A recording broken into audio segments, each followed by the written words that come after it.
Coming up on the Paper Talk today, we'll be looking how when it rains, it pours, both figuratively and actually as well. We're just going to be talking about the fact Lisandro Martinez needs another operation. Also, the roof is leaking.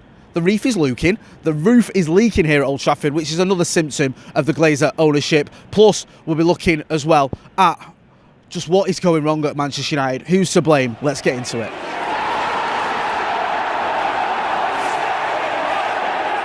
Jay here, Stretford Paddock. This is the Paper Talk. As you can see, I'm outside Old Trafford where the weather is mild. It's mild, it's a little bit cloudy, but I don't think it's going to rain, so you might be all right without your parka. Anyway, let's get into it. Loads of stories to get through, and not many of them, if any, are positive. It's a bit doom and gloomy, as you might expect, following yet another loss this season in the Premier League, losing at home to Crystal Palace on Saturday, and it's sort of put a dampener on things. But, you know, there's more games to come. There's Champions League. There's hopefully some winnable games on the horizon so we can get our season back on track. But we'll get into the stories anyway, so make sure you are getting involved in the chat and the comments. Hit like, share and subscribe. Right, first one here in the Daily Mail. It says Man United star Antony's ex-girlfriend Gabriella Cavallin breaks her silence as Brazilian returns to training despite allegation of assault. We know that Antony's been brought back into the Manchester United fold after being given that leave of absence following these allegations. However, the club have decided to bring him back, which would indicate they feel that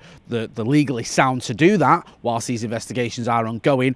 In the meantime, though, as reported here in the Mail, it says a press release read, Gabriella Cavallin's attorneys informed that the crimes committed by the player are still being investigated by the Manchester police and also the Brazilian police, which is why we believe he will soon be sent to court where he will have to face a trial. So it's not done by any stretch of the imagination just because he's come back into the United fold, but the investigation's ongoing. We'll wait and see what happens. Obviously, Antony's ex-girlfriend's still proceeding. She feels she's got good grounds to push forward with the case. The club obviously feel comfortable enough to bring him back into training. We'll wait and see what happens from a purely football point of view. If we can allowed to do that, I think Manchester United need Antony. We can see how much we've missed him on the right-hand side, but you hope, and I use the word hope with this club more than anything, that United have brought him back being okay to do so, if that makes sense. I know with Mason Greenwood it was different. They couldn't, or they felt like they couldn't, because it was a police investigation where he'd been charged. This time round it's slightly different, so we'll wait and see what happens. As always, we'll keep you updated with any news should that develop further. Just more doom and gloom, like as I was mentioning there, not many positive stories this morning. One is about Lisandro Martinez. He'll undergo a second operation on a broken metatarsal as he faces 3 months out after an injury setback. So I think he's due to have an operation today. He obviously damaged his metatarsal, or he broke his metatarsal towards the back end of last season in that home game against Sevilla, wasn't it? He did it in.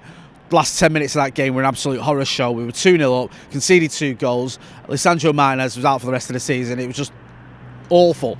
However, he came back in pre-season, played some pre-season games, then played the first 4 Premier League games this season. Didn't look right. Anyone who watched those games could tell you he wasn't the Lisandro Martinez of old. However, it looks like he's aggravated that. He's got to have a second operation, and he's going to be out for 3 months, and we're going to miss him. Just forget about what you've seen this season from Lisandro Martinez, right? 'Cause he's not been right. Think about what we saw last season. Lisandro Martinez last season was fantastic for Manchester United. He's one of our best players. He's one of the best centre-backs in the Premier League, and he was a big part of the reason we finished 3rd and why we won the Carabao Cup as well. So to miss him for the 3 months is devastating. It really is. That cannot be ignored.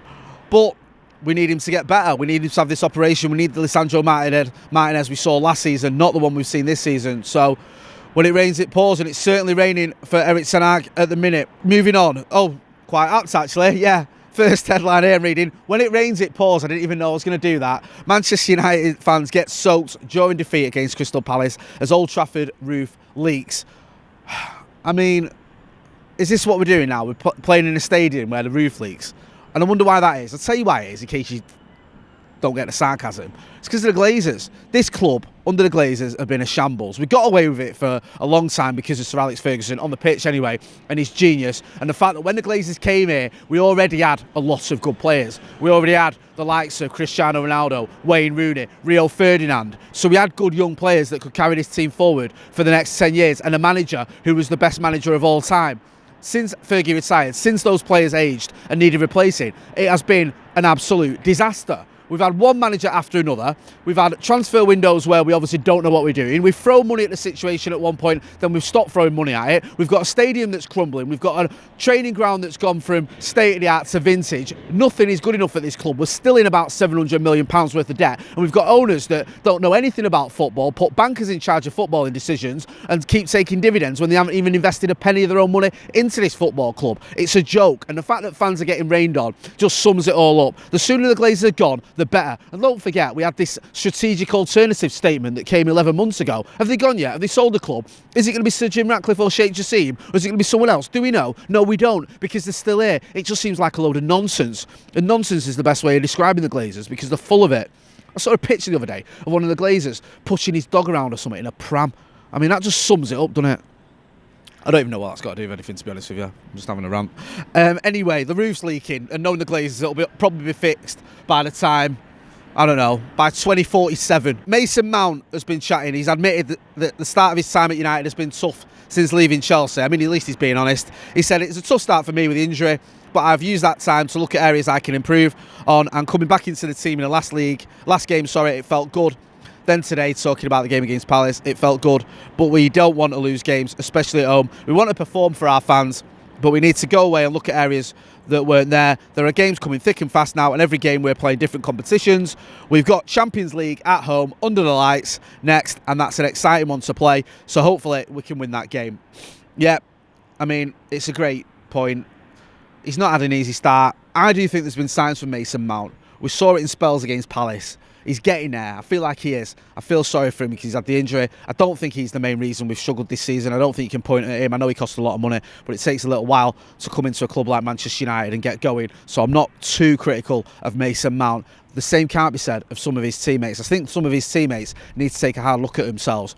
Now, I've been probably about as supportive as anyone can be of Marcus Rashford. I love Marcus Rashford. He's my favourite player for things he does on and off the pitch. But this season, he hasn't got going yet, and he needs to, because it's just not good enough. We saw him score 30 goals last season, and he weighed in with a load of assists as well. I think it was 11 assists. So over 40 goal involvements. That was ridiculous and good, and what you'd expect from a player with his talents. This season, though, it's been nothing like that. I think he's got one goal all season. We saw it on Saturday. He was struggling. He's one of the players who needs to step up. So Eric Ten Hag spoke about it after the game. You look at who can change games for you, who can win games for you, who's a player that the opposition should be fearful of. And Marcus Rashford is one of those players, and he's just not doing it this season. And he's not alone. There's other players as well I look at and think they need to step up. Bruno Fernandes is the captain. Again, a player that I love. I've called him the best signing we've made post Sir Alex Ferguson. He's the captain. He's a player that since he arrived here at Old Trafford, I don't think anyone has got as many, created as many chances across the Premier League. But he doesn't turn up consistently enough. He got a great goal against Burnley, but against Crystal Palace on Saturday, he was completely ineffective. He's a player that should be grabbing a game by a scruff of the neck. He should be leading the team, not just because he's captain, but because of the talent he's got and the amount of time he's been here now. He's been here a little while. He's not new.